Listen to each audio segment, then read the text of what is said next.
عنوان ہے وہ ہے عظمت صحابہ کرام علیہم رضوان۔ قرآن مجید قرآن رشید نے صحابہ کی عظمت کو اس انداز میں بیان فرمایا، رضی اللہ عنہم ورضوا عنہ، یہ اللہ سے راضی، اللہ ان سے راضی۔ یعنی یہ مبارک ہستیاں ہیں صحابہ کرام علیہم رضوان۔ اسلام کی جو بنیاد ہے وہ ان پر بیٹھی ہے۔ آج ہم تک اسلام پہنچا ہے تو یہ ان صحابہ کرام علیہ رضوان کی محنتوں کاوشوں کا نتیجہ ہے۔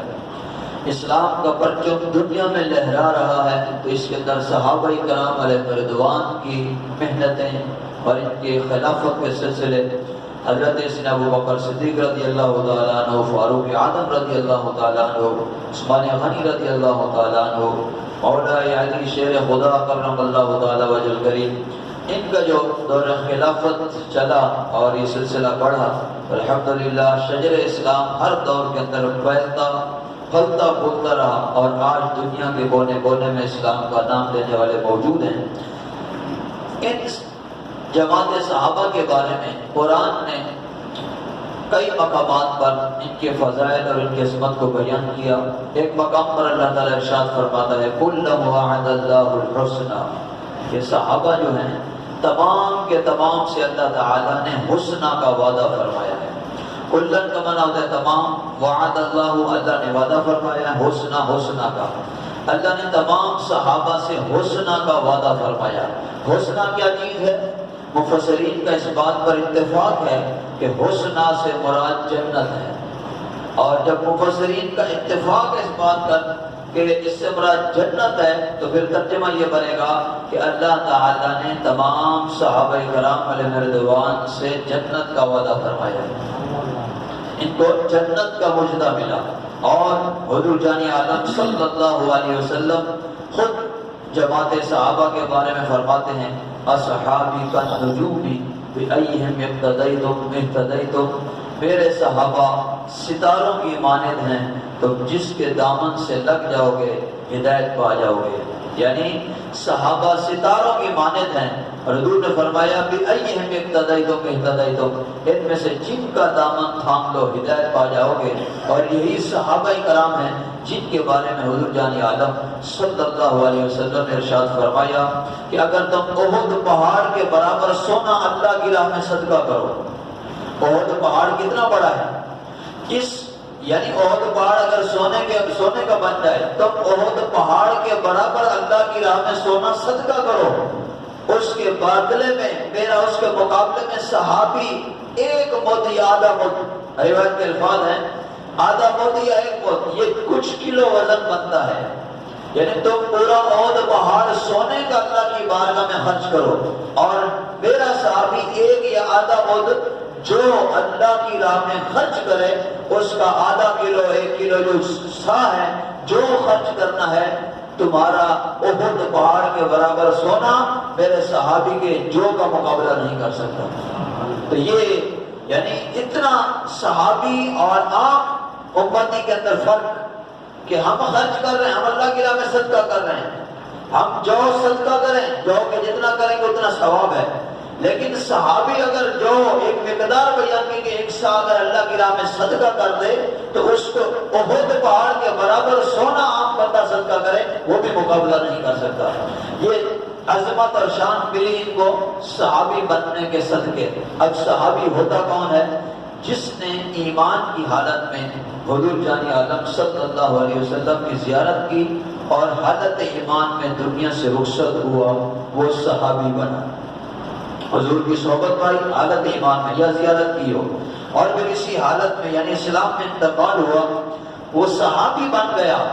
اور یہ جو صحابی بنا ہے اس کا مقام اور مرتبہ یہ ہے کہ اگر کوئی دنیا کے اندر ساری رات قیام کرے، سارا دن روزہ دار رہے، زندگی پوری روزوں کے اندر اور راتیں جو ہیں وہ عبادت کے اندر بسر کرے، اللہ تعالیٰ اسے غوث تو بنا سکتا ہے، ولی کا مقام تو مل سکتا ہے اسے، قطب کا مقام تو اسے مل سکتا ہے، یہ فضیلتیں تو پا سکتا ہے، لیکن صحابی کے مقام کو نہیں پہنچ سکتا. صحابی صرف وہی بنا جس نے دیدار مصطفیٰ کا شربت پیا، جس نے حضور کے چہرے مقدسہ کی زیارت کی.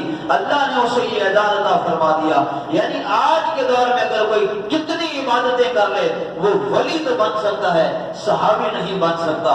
صحابی صرف وہی بنا جس نے دیدار مصطفیٰ کا شربت پیا اور جس نے حضور کے چہرے مقدسہ کی زیارت کی. یہ جماعت صحابہ ہے. اللہ ان کی عقیدتیں محبتیں سلامت رکھے. ہمیں ان سے جو ان کی سیرت ہم مطالعہ کرتے ہیں، انہی کی سیرت کے مطابق نقش قدم، ان کی سیرت کو اپنانے اور ان کے نقش قدم پر چلنے کے عطا میں توفیق عطا فرمائے. یہ جماعت صحابہ ہے. آپ دیکھتے ہیں کوئی صدیق اکبر کے بارے میں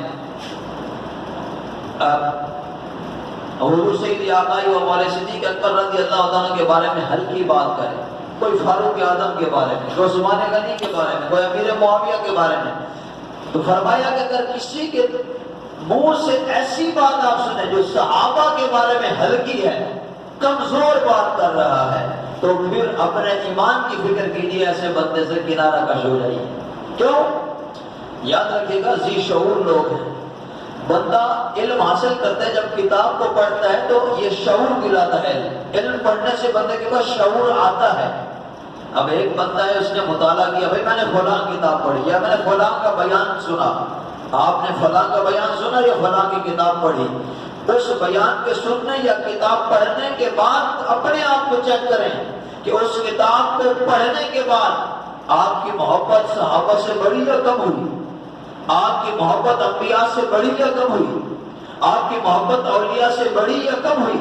اگر اس کے اندر اضافہ ہوا ہے تو پھر اس کتاب کو پڑھتے رہیے. اگر اس محبت میں اضافہ ہوا تو اس بیان کو سنیے.